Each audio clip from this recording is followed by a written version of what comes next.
Ya, oke ya, Denup ya. Selamat siang ya. Oke, kita akan lanjut lagi dulu ke bab 4 ya di induksi elektromagnet. Nanti semuanya buka di halaman 92 ya, di halaman 92. Itu nanti ada berapa soal di situ? 1, 2, 3. 3 nomor ya? Oh, 5 nomor ya. Nanti mau dikerjakan nanti ya. Oke, tapi sebelumnya kamu perhatikan dulu ke sini. Kita akan bahas dulu tentang induksi elektromagnetik ya. Kita kembali di channel kesayangan kita di mana?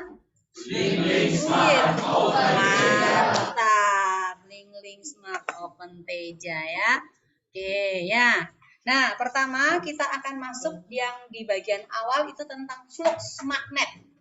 Ya, jadi ini berbicara tentang induksi elektromagnet, kita sekarang membicarakan tentang flux magnet. Yang lalu punya kita udah masuk di flux listrik ya, sama saja ya, flux listrik dengan flux magnet itu identik itu ya. Nah, kalau di flux magnet itu adalah banyaknya garis-garis gaya magnet yang masuk ke dalam suatu luasan. Anggaplah kita berada di dalam medan magnet nih ya. Jadi yang di atas itu adalah kutub utara, kemudian lantainya itu adalah magnet selatannya. Nah, arah garis-garis gaya magnet itu dari utara menuju ke selatan. Utara keluar, selatan masuk. Itu arah garis-garis gayanya ya. Jadi untuk arah garis-garis gaya magnet di kelasnya kita yang tadi kita anggap di atas adalah kutub utara, di bawah kutub selatan, itu arahnya berarti turun. Ya, arahnya turun dari atas ke bawah. Nah, banyaknya garis-garis gaya magnet yang masuk ke dalam lantai ini atau ke dalam masing-masing bukumu atau mejamu itu yang kita namakan dengan flux. Ada berapa banyak? Nah, rumusnya flux itu dirumuskan atau diberi lambang seperti ini, itu sama saja dengan hasil kali antara induksi magnet B dikalikan dengan luas penampangnya. Tergantung nanti penampangnya berbentuk apa. Kalau penampangnya berbentuk persegi, berarti sisi pangkat 2 luasnya. Kalau persegi panjang, berarti apa? Panjang kali lebar. Kalau jajar genjang, ayo, alas kali tinggi. Kalau trapesium, jumlah sisi sejajar kali tinggi dibagi 2. Kalau segitiga, ya, dan seterusnya ya, itu pelajaran SD. Oke. Nah, kuncinya apa di sini? Ada syaratnya B kali A, di mana B dengan A itu harus saling tegak lurus. Ya, antara B dan A itu tegak lurus. Jadi kalau sudah tegak lurus, maka langsung saja, maka fluxnya sama dengan B dikalikan A. Nah, pertanyaannya, kalau nggak tegak lurus terus gimana gitu ya? Misalnya nih, ini ada luasan daripada meja untuk digambarkan bentuknya seperti ini. Kemudian arah tegak lurusnya ya, sekarang B-nya tidak tegak lurus gitu ya. B-nya tidak tegak lurus. B-nya misalnya seperti ini nih. Ya, B ini membentuk sudut terhadap arah vertikal. Kita ambil arah vertikalnya yang ini terhadap luasannya ya, itu bentuk sudut. Sudutnya di sini kita anggap sebagai theta. Nah, maka B ini ya yang membentuk sudut, kita harus proyeksikan tuh. Kita harus proyeksikan ke sumbu vertikal dan sumbu horizontal ya. Nah, sekarang misalnya Ibu proyeksikannya pakai warna lain nih ya. Nah, yang pertama yang ke sana dulu. Kemudian yang ini ya, ini yang vertikal ya. Nah, yang ini berarti ini adalah B yang tegak lurus. Yang ini adalah B yang sejajar dengan luasan. Ini luasannya adalah A. Nah, sekarang kalau kita pindahkan ini ke sini kan boleh kan ya? Atau kita beri garis bantu nih di sini ya. Kita beri garis bantu di sini. Maka tegak lurusnya akan di sini. Sekarang B ini berfungsi sebagai sisi apa? Miring, oke. Lalu B tegak lurus ini berfungsi sebagai sisi apa? Terhadap theta. Hah? Samping. Kalau sisi depan itu di depan sudut ya. Nah, sami, bukan semi loh ya. Sami. Kalau semi itu di sana. Kalau sami cos, samping miring, tahu, samping miring. Perbandingan trigonometrinya apa? Cos ya. Oke ya. Jadi sisi samping dibagi sisi miring itu adalah cos theta. Jadi ini cos theta. sampingnya adalah B tegak lurus, berarti ini adalah B tegak lurus dibagi dengan B. Maka B tegak lurusnya sama dengan apa? B dikalikan cos theta. Nah, tadi si flux ini kan sama dengan apa? B dikalikan A kan, tapi ini harus tegak lurus kan? Berarti kita kasih masukkan B tegak lurusnya. Maka di sini adalah B cos theta dikalikan A. Tapi cos theta-nya jangan disimpan di tengah. Supaya apa? Kita tidak salah mengali theta dan A baru dicari cosnya. Makanya cosnya kita simpan di bagian akhir. Jadi ini sama dengan B dikalikan A dikalikan dengan cos theta. Nah, ini kalau B-nya itu membentuk sudut terhadap arah tegak lurus daripada luas bidang. Oke? Ya? Jelas ya? Jelas atau jelas? Jelas ya. Misalnya nih ya, misalnya ada B, arahnya ke sini nih ya. B-nya di sini misalnya sama dengan 20 Tesla. Kemudian ada luasan bidang itu ya, ada luasan bidang yang mau ditembus. Yang mau ditembus luasan bidangnya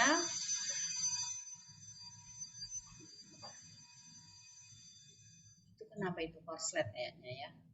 Atau bikin seperti tadi lagi aja lah gitu ya. Ini luas bidangnya ya. Kemudian ini adalah B-nya gitu. Ya, ini adalah B. Ini B-nya. Tadi berapa Tesla? 20 Tesla. Anggaplah ini bentuknya adalah persegi, misalnya ini adalah 4 cm, ini juga 4 cm. Kemudian ini membentuk sudut di sini adalah 37 derajat. Lalu ditanyakan berapakah fluxnya. Gimana caranya cari? Kita harus cari apa? Diproyeksikan dulu, jadi cari B tegak lurus. Berarti B tegak lurusnya sama dengan apa? B dikalikan dengan cos theta. Kamu mau cari dulu gini ya nggak apa-apa. Berarti sama dengan 20 dikalikan dengan cos berapa? 37 ya. Nah, cos 37 berapa? 0,8. 20 kali 0,8 Tesla. Sama dengan berapa? 16 Tesla. Lalu areanya. Karena bentuknya persegi berarti apa? Sisi kali sisi 4 dikalikan 4 cm persegi. Sama dengan 16 kali 10 pangkat minus 4. Persegi min 4 ya. Kan 10 min 2 kali 10 min 2 ya. Di 10 pangkat min 4. Oke. Nah sekarang untuk cari fluxnya. Tadi kan sama dengan apa? B tegak lurus dikalikan A ya. Kalau mau cari langsung boleh BA cos langsung nggak ada masalah ya. Jadi ini berarti sama dengan berapa? 16 Tesla dikalikan dengan 16 kali 10 pangkat min 4. Di sini adalah meter persegi. 16 kali 16 256 kali 10 pangkat min 4. Di sini berarti Tesla meter persegi ya. Tesla meter persegi. Jadi ini sama saja dengan 2,56 ya Sam kali 10 pangkat min. Ya, good job ya. Jadi seperti itu ya. Oke? Bisa dipahami ya? Ya, bisa lah. Clear gitu ya. Oke. Sekarang yang berikutnya nih ya. Nah, masuk di gaya gerak listrik atau GGL induksi. Yang lalu punya, kalau ada kawat dialiri arus, ada magnet jarum di sampingnya, maka magnet jarum itu akan dipengaruhi oleh kawat berarus ya. Jadi kawat yang berarus listrik akan mempengaruhi magnet ya. Nah sekarang kebalikannya, magnetnya yang kita gerak-gerakkan di dalam kumparan. Ternyata pada saat magnet itu bergerak di dalam kumparan, jadi ini kumparannya itu kita hubungkan dengan sebuah galvanometer. Nah pada saat arah utara ini masuk ke dalam kumparan, ternyata jarum galvanometernya yang tadi yang di tengah menunjukkan angka 0, ini bergerak ke kanan. Nah, artinya apa? Ada timbul arus. Nah, arus yang ditimbulkan oleh perubahan daripada garis-garis gaya magnet di dalam kumparan, itu namanya adalah arus induksi. Nah, kalau ada arus, itu berarti ada GGL-nya atau gaya gerak listriknya. Nah, gaya gerak listriknya juga kita namakan dengan gaya gerak listrik induksi atau GGL induksi. Nah, nanti GGL induksi itu diberi lambang epsilon, ya, lambangnya ini epsilon, ya. Nah, epsilon lambangnya itu untuk GGL induksi. Nah, ini pada saat utaranya masuk ke dalam kumparan, galvanometer bergerak ke kanan. Pada saat kumparannya diam, galvanometer kembali lagi pergi di tengah. Pada saat selatannya keluar daripada kumparan, ya, galvanometer bergerak ke kiri seperti itu ya, itu GGL in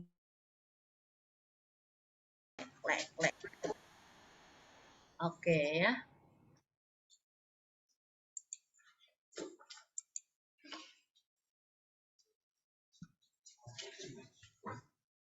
Ya, oke. Nah, menentukannya itu kita menggunakan kaidah tangan kanan lagi tuh. Tapi di sana beda. Yang mau dicari itu adalah arah arus induksinya kemana. Jadi ini ada kawat. Jadi anggaplah, misalnya ini. Ini kawatnya nih. Ini kawatnya, ini adalah medan magnetnya. Ya, kita tidak, ini digerakkan ya, digerakkan masuk, digerakkan keluar, atau maju, mundur, atau ke kanan, ke kiri. Kita pakai arah kiri aja supaya sesuai dengan ini ya. Jadi sana utara, ini selatan. Berarti B-nya kemana? Ke bawah ya, B-nya ke bawah. Nah, kaidah tangan kanan yang tadinya untuk menentukan gaya Lorentz, ini B, ini I, lalu Lorentz telapak tanganmu arah tamparannya kemana, itu adalah F Lorentz. Sekarang beda. Ini B, ibu jari bukan I, tetapi V. Ya, kawatnya bergerak kemana? Jadi anggaplah ini adalah kawatnya ya. Kawatnya bergerak ke kanan, berarti V-nya ke kanan. B-nya kemana? Dari atas ke bawah, berarti turun kan? Turun berarti begini, ya, turun. Kalau ibu muter deh, ya gini ya, ini turun. V-nya ke kanan. Telapak tanganmu menghadap kemana? Telapak tangan menghadap kemana? Loh, posisi gini loh. Menampar kemana? Menampar dirimu atau menampar ke papan tulis? Menampar ke kita. Nah, artinya apa? Arusnya itu arahnya adalah dari sini ke sini. Atau kita pakai ini supaya lebar ya. Jadi ini geraknya ke sana. Ini B-nya turun nih. Nih, praktek. Jangan tidak praktek. B turun, V ke sana, arus sini. Kalau ini adalah P, ini Q, berarti dari P menuju ke Q. Nah, kebalikan kalau bergerak ke kiri. Berarti kamu muter. Set. B turun, V ke sini, berarti arus dari ya, seperti itu ya. Oke, mengerti? Mengerti atau mengerti? Oke ya. Jadi seperti itu. Oke, jadi ini lihat nih. Nah, ini pada saat V-nya ke sana. Jadi ini V nih. Ini V. Kemudian B ya. Ini kecepatan, ini induksi magnet. Kemudian tadi ini kan ada kawat nih. Ya, ini kawatnya ya. Nah, arusnya kemana tadi? Ya, berarti ini ya. Ini, I-nya kan? Atau ini ibu taruh di sini ya, nggak apa-apa. Nah, ini adalah Q, ini adalah P. Berarti ini adalah I-nya. Berarti I-nya dari Q ke P. Nah, sebaliknya, nanti pada saat kawatnya bergerak ke kiri, V-nya ke sini, B-nya tetap. B-nya arahnya tetap dari atas ke bawah. Ya. Kemudian, ini kawatnya. Ya, ini ikut ini. Maka, gimana? Kemana? Di sini adalah P, ini adalah Q. Arahnya kemana? Dari Q menuju ke, atau dari P menuju ke Q? Dari Q menuju ke P menuju ke Q ya, bukan Q menuju. Yang ini dari Q ke P ya. Dari ini P ke Q ya, P ke Q. Jadi turun ini ke kiri. Mana? P turun ke kiri. Oh, salah ya, terbalik ya? Berarti ke sini ya? Oh iya, yang ini terbalik arahnya tadi ya. Oke, dua-duanya terbalik nih. Makanya harus praktek pakai tangan. Ya. Oke. Nah, untuk yang ini. Turun ke sini, ke kiri. Berarti menuju ke kita. Menuju ke kita. Tunggu gambarku mana? Oh iya. Ini ya. Ya. Masanya posisinya ibu dengan kamu kan terbalik gitu ya. Jadi ini ya, dari Q menuju ke P ya, ini I-nya. Nah, terus yang ini berarti P ke Q. Ya, ini adalah I-nya. Ya, ini I. Nah, sekarang kita akan melihat rumusannya yang berikutnya. Untuk menentukan besarnya GGL induksi. Terus kamu ingat kembali. Kalau kita mau menentukan arah gaya Lorentz ya, B turun ya. Kemudian arusnya ke sana, Lorentz-nya kemana? Ke kiri kan? Ya, Lorentz-nya ke kiri. Kamu perhatikan ini di sini. Perhatikan ini. Yang ini. Lorentz-nya arahnya ke kiri. Ya, yang ini. Ini kan bergerak ke kanan. Lorentz-nya arahnya ke kiri. Ini adalah F Lorentz. F Lorentz. Antara F Lorentz dengan V. Bagaimana? Berlawanan arah segaris. Jadi gampangannya, kalau misalnya kamu lupa ini kalau gerak ke kanan berarti Lorentz-nya arahnya ke kiri kan? Lorentz arahnya ke kiri, B turun Lorentz ke sini berarti arus ke sana. Nah, ini berarti jadi arus lagi. Berarti dari P menuju ke Q seperti itu ya. Bisa dibolak-balik. Bisa dibolak-balik. Oke. Ya, sekarang kita ke sini ya. Untuk perumusan GGL-nya ya. Perumusan GGL ada gaya Lorentz. F Lorentz itu kan B kali I kali L ya. B kali I kali L kan. Kemudian berikutnya untuk usaha W, kamu ingat rumus tentang gerak? W itu sama dengan apa? F dikalikan dengan S kan? Ya kan? F kali S. Lalu S itu di GLB itu sama dengan apa? Apa? V dikalikan T. Oke. V dikalikan T. Ya. T itu time, V-nya itu adalah velocity. Nah, di rumusnya Pak Vicky, W itu sama dengan apa? V dikalikan dengan Q. Maka voltase V akan sama dengan apa? W dibagi dengan Q kan? Nah, W-nya ini sama aja dengan ini. F dikalikan V dikalikan delta T. F-nya tadi sama dengan apa? Bil kan? Berarti sama dengan apa? B, I, L, V, T. Ya atau ya? Ya atau ya? Ya, oke. Berarti di sini adalah B, I, L, V kali T. Dibagi Q. Q. Temannya Pak Vicky siapa lagi? Ada Kit. Q itu sama dengan apa? I kali T. Boleh tidak ini ganti? I kali T. Boleh? Apa yang hilang? I hilang. T hilang. Sehingga BLV. Jadi GGL itu sama saja dengan BLV, tapi kita kasih tanda negatif. Atau sama dengan min LBV. Negatif. Untuk menandakan bahwa dia induksi gitu ya. Ya, seperti itu ya. Jadi rumusnya itu. Nah, sekarang misalnya nih. Misalnya ya. Misalnya ada sebuah kawat. Ya, ini kawat. Berada di dalam medan magnet B. Berada di dalam medan magnet B. Seperti ini. Misalnya B-nya sama dengan 8 Tesla. Kemudian kawat ini bergerak dengan kecepatan misalnya sama dengan 2 meter per sekon. Jika panjang kawatnya itu sama dengan 20 cm, maka besar GGL yang ditimbulkan sama dengan berapa? Min L BV. L-nya berapa? 20 cm. Berarti sama dengan berapa? 20, 10 pangkat min 2 meter. B-nya berapa Tesla? 8 Tesla. Kecepatannya berapa? 2 meter per sekon. Oke. 20 kali 2, 40 kali 8, 320, 10 pangkat min 2. Ya, ini minus. Meter kali meter, meter pangkat 2. Tesla meter pangkat 2 per sekon. Ya. Nah, ini sama saja dengan volt. Ya, GGL itu sama saja dengan volt. Jadi ini boleh kita tulis menjadi minus 3,2, ini berarti dalam volt ya. Ini kan 10 pangkat 2 kali 10 pangkat min 2, 1 ya. Jadi berarti 3,2 volt. Seperti itu. Ini untuk mencari besarnya GGL induksi. Oke. Nah, lagi. Sekarang. Berikutnya, berdasarkan hukum Faraday, GGL induksi itu juga dirumuskan sama dengan d flux per dt. Kamu ingat flux, tadi flux sama dengan apa? BA dikalikan apa? BA cos theta. BA cos theta. Jadi GGL-nya nanti ini yang sama dengan min d flux per delta T ini boleh dijadikan apa?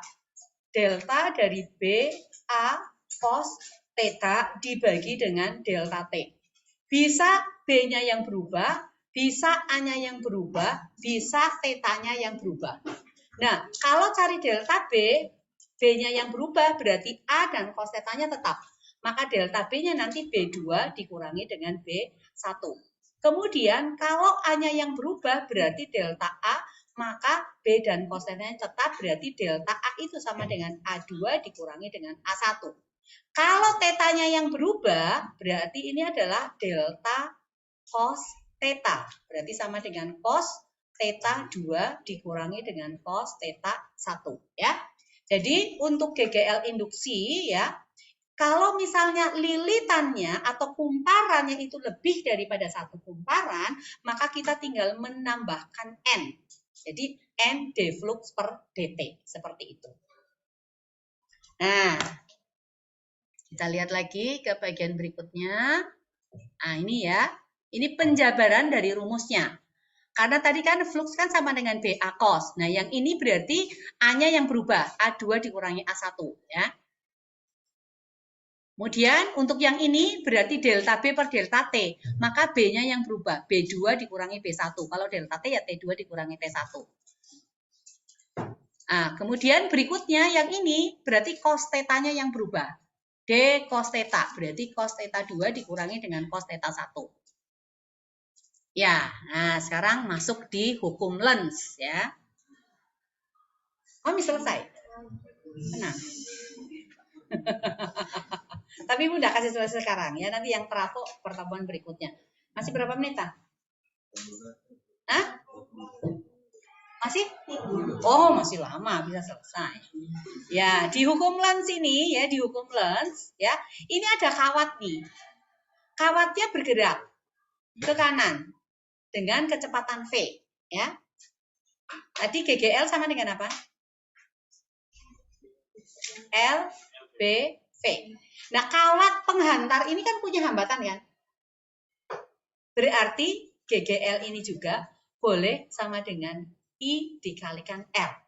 Maka kita bisa mencari I. Untuk mencari I berarti IR sama dengan min LBV. Jadi I akan sama dengan apa? LBV dibagi R. Ini I-nya adalah arus induksi ya, arus induksinya. Begitu. Oke? Nah, contohnya misalnya gini. Ya, ini ada kawat konduktor. Misalnya di sini hambatannya sama dengan 20 ohm. Lalu kawat ini bergerak dengan kecepatan misalnya 10 meter per sekon di dalam induksi magnet. Silang itu berarti keluar atau masuk? B-nya. Terus perjanjiannya kita B-nya keluar atau masuk? Keluar ya. B-nya misalnya sama dengan 20 Tesla. Lalu panjang kawatnya anggaplah sama dengan 20 cm. Kawatnya di sini adalah A, di sini adalah B. Lalu ditanyakan arah I pada AB dan besarnya. Itu sama dengan berapa? I-nya sama dengan berapa? Nah, sekarang untuk arahnya dulu tuh. B-nya kemana? Keluar. Berarti menikam kita ya, B. V-nya kemana? Kanan. Telapak tanganmu menghadap ke mana? Ke bawah. Berarti dari A ke B atau B ke A? A ke B. Oke. Berarti arah I-nya itu dari mana? Dari A ke B. Lalu untuk mencari I, kita menggunakan apa tadi? E sama dengan I kali R, lalu E sama dengan minus L, B, V. Berarti I sama dengan apa? Min L, B, V dibagi R. Oke. Kita masukkan angkanya tuh. I-nya. L-nya berapa? Minus 20 kali 10 pangkat min 2 meter. Kemudian B-nya berapa? 20 Tesla. Lalu V-nya berapa? 10 meter per sekon. Hambatannya berapa? 20 ohm. Ada yang bisa dicoret? 20 dengan 20. Berarti ini 200, 10 pangkat min 2. Berarti berapa? 2 ampere. Ya. I itu dalam ampere. Oke. Ya. Next. Ya, sekarang masuk di induktor. Induktor itu adalah kumparan. Ya, kumparan atau solenoida sama aja. Besarnya GGL induksi pada kumparan ini hubungannya dengan induktor itu sama dengan min LDI per dt. Di mana L itu adalah induktansi diri, ya. L itu adalah induktansi diri yang memiliki satuan di dalam Henry. Dalam Henry, ya. Jadi kalau dari sini maka untuk cari L itu akan sama dengan apa? GGL dibagi dengan DI per dt. Satuan dari GGL apa? Volt kan? Lalu DI per dt ini kan ampere per skon. Jadi ini sama saja dengan minus volt skon per ampere. Ini sama saja dengan Henry H. Jadi 1 Henry itu sama saja dengan 1 volt skon per ampere. Atau sama dengan volt skon ampere min 1. Itu satuan daripada induktansi diri dalam Henry. Nah, nanti ini Henry-nya atau induktansi diri itu akan digabung dengan resistor, digabung dengan kapasitor, itu nanti akan ada di bab 5 di arus bolak-balik. Itu rangkaian RLC digabung jadi satu. Arus arah ada di bab 1. Kemudian kapasitor ada di bab 2. Kemudian induktansi diri ada di bab 4. Digabung nanti jadi bab 5, ya. Tapi nanti itu cepat, 1 jam pelajaran selesai. Ya, ini aja udah mau selesai nih. Ya, oke. Nah, setelah kita gabung-gabung nih, ya, jadi terakhirnya sekali bahwa induktansi diri L kalau terdiri dari lebih dari satu linitan ini ya, ini sama dengan N flux dibagi I. Nah, kamu ingat tadi flux sama dengan apa? B flux sama dengan B A cos theta. Kita anggaplah sudah tegak lurus B. Lalu B itu rumusnya apa? Untuk solenoida di pusat mu 0 I N dibagi dengan L kan? L panjangnya ya. Nah, panjang daripada solenoida. Nah, L ini sama dengan apa? N flux per I. Ya, berarti L sama dengan N flux dibagi dengan I. Masih masuk tuh. Berarti N kali mu 0 I N BA ya, ini ada A lagi ya. Nah, A dibagi dengan I, berarti ini ada L lagi ya. I-nya coret, berarti sama dengan apa? Mu 0 N kuadrat A dibagi L. L-nya itu sama saja dengan, untuk toroida ini, untuk toroida L-nya itu sama dengan 2πr ya. Nah, tapi kalau untuk solenoida ya enggak. Solenoid ini. Ya, ini L-nya. Panjangnya. Kalau toroida kan yang ini. Ya, nah, panjangnya berarti sama dengan keliling ya. Berarti sini L-nya sama dengan 2πr. Ini untuk toroida ya, rumusnya sama. Ya, oke. Ini adalah rumus yang Ibu lupa. Satu-satunya rumus yang Ibu lupa waktu Ibu ikut Olimpiade Guru Fisika Sekota Makassar. Jadi Ibu tanya sama teman sebelah, Bu, rumusnya induktansi diri solenoid apa? Dia kasih tahu. Oh iya sudah. Terakhir, ternyata apa? Ada rangkuman rumus yang taruh di atas meja. Astaga, pantasan dihafal semua ya. Ya, nah, itu dulu ya. Oke, sekarang, ini untuk induktansi diri. Jadi kalau kumparannya ada di udara dan kumparannya itu ada di dalam bahan dielektrik. Jadi untuk kumparan atau solenoid yang ada di udara, ini induktansinya diri adalah L0 ya. Kemudian kalau misalnya ini solenoidanya kita bawa di dalam larutan dielektrik atau bahan dielektrik, maka induktansi dirinya menjadi L. Nah, itu bedanya di mu-nya. Jadi untuk L0 itu kita menggunakan mu 0 N kuadrat A dibagi dengan L. Kemudian untuk L dalam bahan, ini kita menggunakan mu N kuadrat A dibagi dengan L. Nah, mu-nya itu sama dengan mu R dikalikan dengan mu 0, ini N kuadrat A dibagi dengan L. Nah, ini itu kan sama dengan L0, berarti L dalam bahan sama dengan mu R dikalikan dengan L0. atau mu R sama dengan L bahan dibagi dengan L0 atau L bahan sama dengan mu R kali L0. Ya, itu induktansi dirinya. Oke. Nah, lalu energi. Energi yang tersimpan di dalam induktor atau solenoida. Di dalam kapasitor kita punya rumus energi V sama dengan 1/2 CV kuadrat. Nah, untuk dalam induktor ini kan identik dengan ini ya.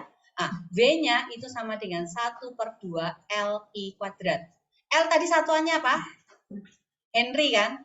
I satuannya apa? Ampere kuadrat. V satuannya apa? Joule ya. Berarti 1 joule itu juga sama dengan 1 Henry ampere kuadrat ya. H itu Henry. Oke. Nah, kemudian ini berikutnya nanti kita akan masuk di generator arus bolak-balik.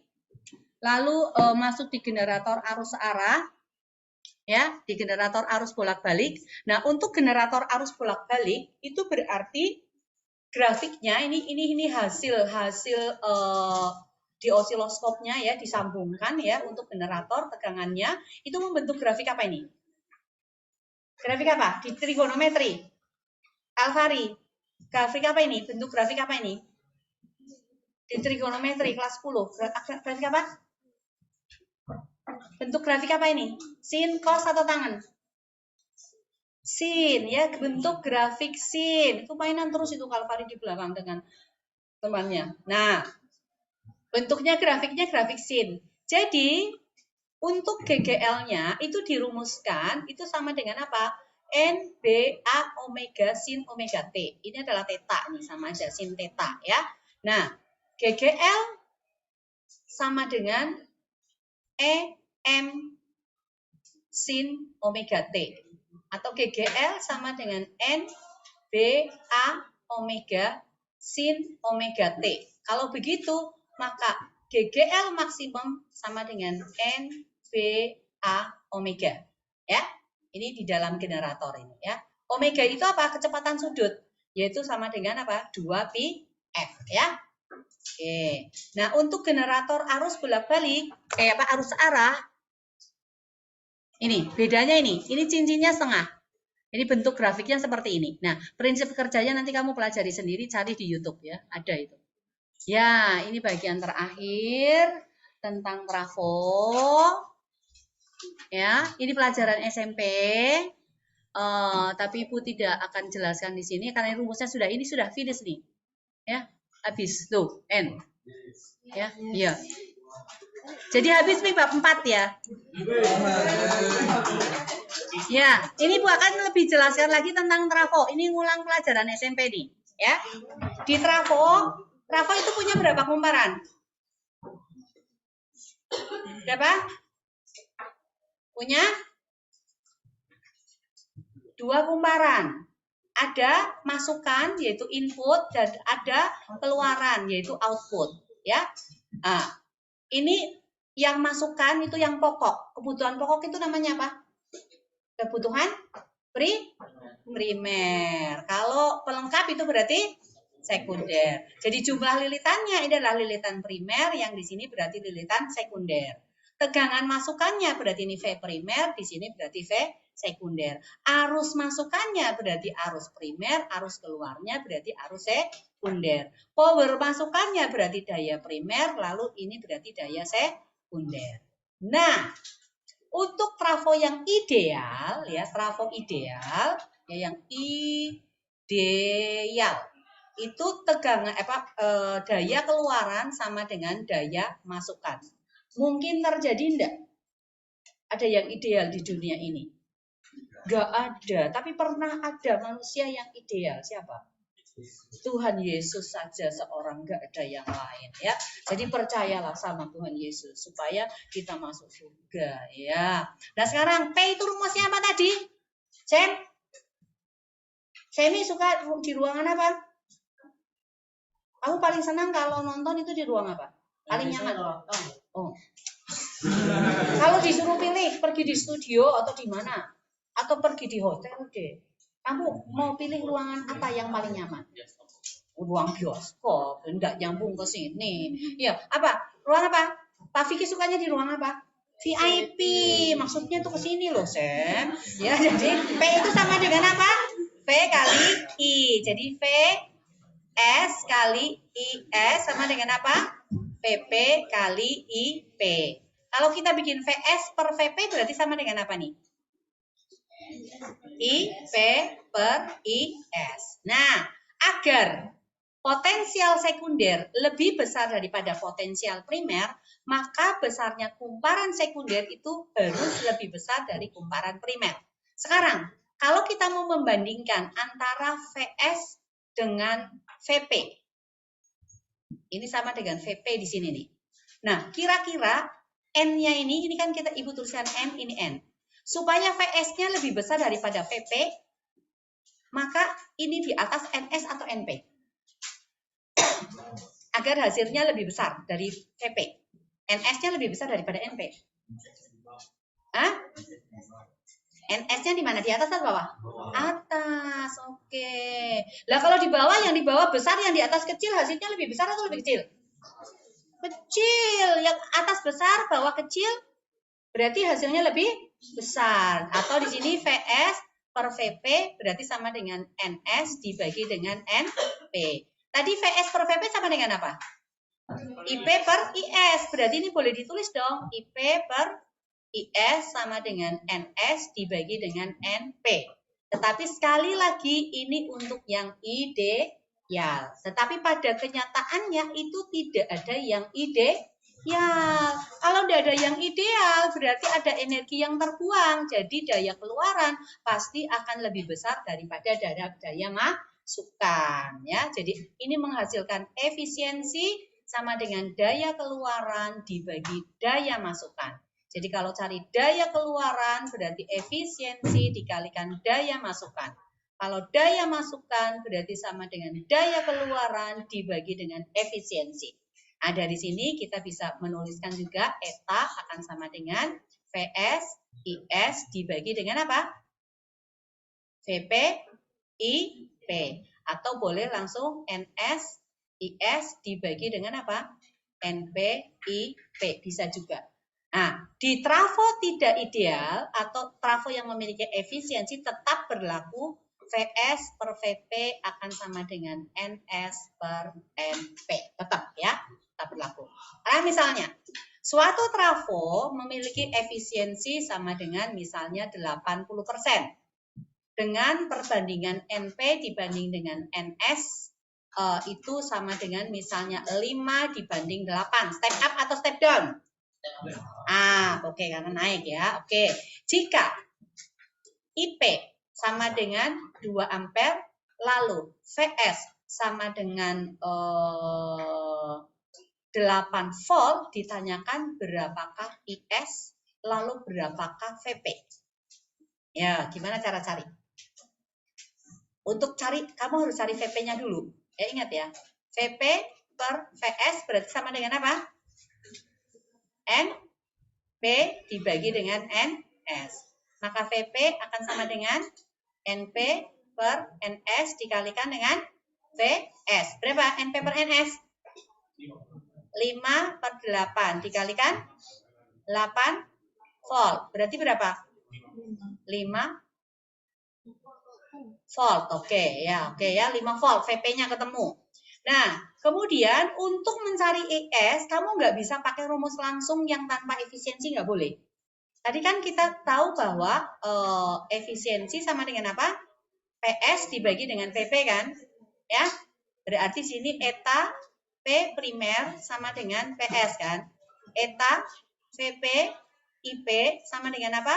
PS IS. Ya, cari IS. IS berarti sama dengan eta VP IP dibagi dengan VS ya. Atau boleh langsung eta, ini juga boleh pakai NP per NS dikalikan dengan IP. Yaudah, tinggal kasih masuk nih. Hasilnya berapa? NP per NS berapa? 5 per 8. Dikalikan 2. 5 per 4. 5 per 4 kali 8 per 10.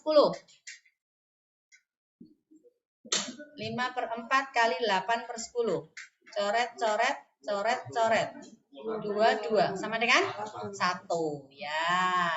Nanti kamu lanjutkan sendiri. Oke? Ya, oke. Sampai di sini dulu.